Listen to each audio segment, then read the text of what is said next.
जय महाकाल जय Jagannath welcome to our channel Kanha भाई ब्लॉग्स में आपन प्रिय कान्हा भाई तो आमे जाऊँ प्रभु श्री श्री गोरखनाथ महाप्रभुंकर पीठ जहाँकि जगतसिंहपुर जिले में अवस्थित एवं आम गोटे ब्रिज उपर अच्छु कौन बहुत बात आसिक घर बाहर आज बाबा डोरी अच्छी तो मुझे फास्ट टाइम जाऊँ आज गोरखनाथ तो ये ब्रिज उपर अच्छु पवन पवन खाऊ रेस्ट नहीं जीव आ कौन केमती आस गोरखनाथ के बहुत बढ़िया लगे। जय श्री राम जय श्री राम जय श्री राम। आज आज प्रथम थर बाबा डोरी लगिला तमर डोरी लगी मोर भी डोरी लगी ना हठात मु घरे थी गोरखनाथ मुंड को उठिला गई जाऊ ये ठाकुर गोटे हाँ महिमा महिमा हाँ महिमा गोटे आम बर्तमान लुणा नदी ऊपर अच्छु बर्तमान आम घर आसिलु अधा बाट भी आसिलु से बाट आसीचु आहरी बाट जीव आहरी से बाट जीव आ 10 किलोमीटर समय आसिक हेलाणी 11:12 हमको पाखापाखि आहरी घंटे लगी तेणुक आउ बेसी लेट करवानी बाहरी जय श्री राम जय श्री राम चलु आमर यात्राटा आरंभ करिया।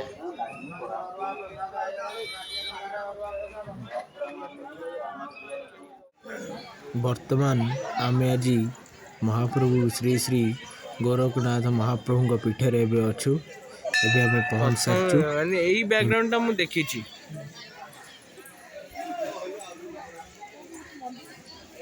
देखो जो ये हूँ गोरखनाथ महाप्रभुंर मंदिर जहाँकि जगतसिंहपुर जिले में अवस्थित देखु यह हूँ मंदिर प्रांगण ये विशाल बटवृक्ष मान रही जहाँकि मानसिकधारी मैंने मानसिक डोरी बांधि था मानसिक पूरण हेले बाबा को गंजेई जाची विश्वास अच्छी बाबा को गंजेई एवं भोग जाचिले बा मानसिक डोरी बांधिले समस्त दुरारोग्य दूर होता है एवं समस्त मनोवांछा सिद्धि जहाँ असाध्य साधन थी ताहा मनस्कामना पूर्ण होता है। और बाबा पाखे यह एक अलौकिक कथार विश्वास अच्छी जहाँकि दूर दूरांतर जो मानक साप कामुड़ी दे था दूर दूरांतर आसती बाबा पाखे अधिया पड़े बा चिकित्सा कले बाबा दंडा पाले से भल होता अच्छु महापुरुष गोरखनाथ पीठरे जगतसिंहपुर तो ये आम भोगराग करके महाप्रभु को दर्शन करके बुलुचु मंदिर भोग ये पॉलिथिन अच्छी चारिआडे सब मानसिक बांधि कर बरगछ देखते चारिआडे मानसिक बांधि सोशल मीडिया देखी फोटो फोटो उठाती आज से जगह अच्छी जो सब मानसिक बांधती सब फोटो फोटो उठाती और माकड़ बहुत अच्छा भोग भोग टे सतर्क धरिया पड़ो गोटे बड़ पोखरी अच्छी आम बुलुचु ना हुए कौटी थे ना माड़ी आसवे पोखरीटा आप देखिए ये गोटे ठाकुर नीतिकर्म हुए लोक भी गाधे पोखरी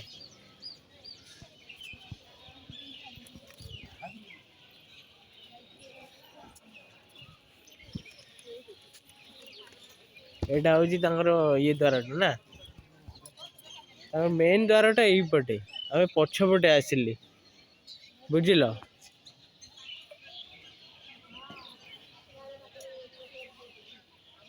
बुझल आम पछपटे आसिले हाँ एटा मेन द्वारा जो देखुच एटा हूँ मेन द्वारा एपटे अच्छे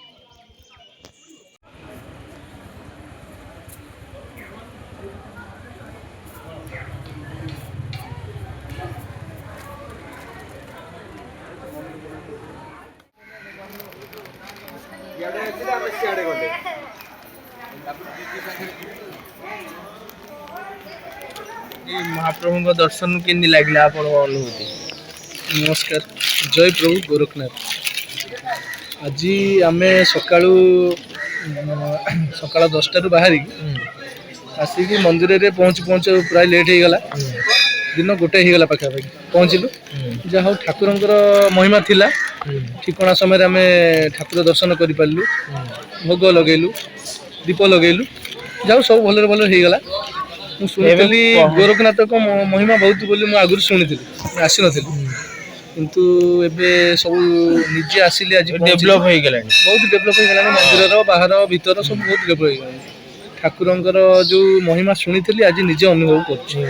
ବିଶ୍ୱବିଖ୍ୟାତ ଗୋରଖନାଥ, ବିଶ୍ୱବିଖ୍ୟାତ ଭାରତ ବର୍ଷରେ ମହାପୁରୁଷ ଇଏ ଚାରିଆଡେ ବହୁତ ଭ୍ରମଣ କରିଛନ୍ତି ଶିବଙ୍କ ଅଂଶ। ଆମର ଯେମିତି ସେମିତି ମୌଚୁକ ବାବା, ଇଏ ସେମିତି ମୌଚୁକ ବାବା, ଆମର ମାଧବାନନ୍ଦ, ହଁ ସେମିତି ଇଏ ଗୋରଖନାଥ ଶିବଙ୍କ ଅଂଶ।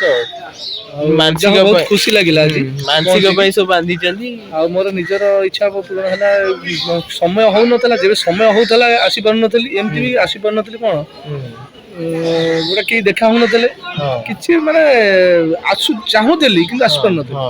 କିନ୍ତୁ ଆଜି ତାଙ୍କ ମହିମା ଆଜି ସକ୍ସେସ୍ ହେଲା, ମୁଁ ଆଜି ପହଞ୍ଚି ପାରିଲି, ସେଥିପାଇଁ ବହୁତ ବହୁତ ଧନ୍ୟବାଦ।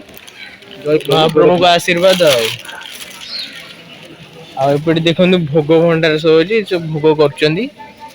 ଏପଟେ ଯାହା ଆପଣ ଯଦି କିଣା କିଣି କରିବାର ଅଛି, ସେପଟେ ଯୋଉ ଦୋକାନ ଅଛି ତା ବିଷୟରେ ଯାହା କିଣିବେ, ଠାକୁରଙ୍କ ଫଟୋ, ଠାକୁରଙ୍କର ସାମଗ୍ରୀ ଆଉ ବିଭିନ୍ନ ଜିନିଷ କିଣି ପାରିବେ ଆଉ। ହଁ, ଏତିକିରେ ମହାପ୍ରଭୁଙ୍କ ଆଶୀଷ ପାଇ ଏତିକିରେ ମୋର ଏଇ ଭିଡିଓଟିକୁ ଏଣ୍ଡ କରୁଛି। ଆପଣ ଆଉ ଭିଡିଓ ଯଦି ଦେଖିବାକୁ ଚାହୁଁଛନ୍ତି ଆମ ଚ୍ୟାନେଲକୁ ଲାଇକ୍, ସେୟାର, ସବସ୍କ୍ରାଇବ କରିଦିଅନ୍ତୁ। ଜୟ ଜଗନ୍ନାଥ, ଜୟ ମହାକାଳ।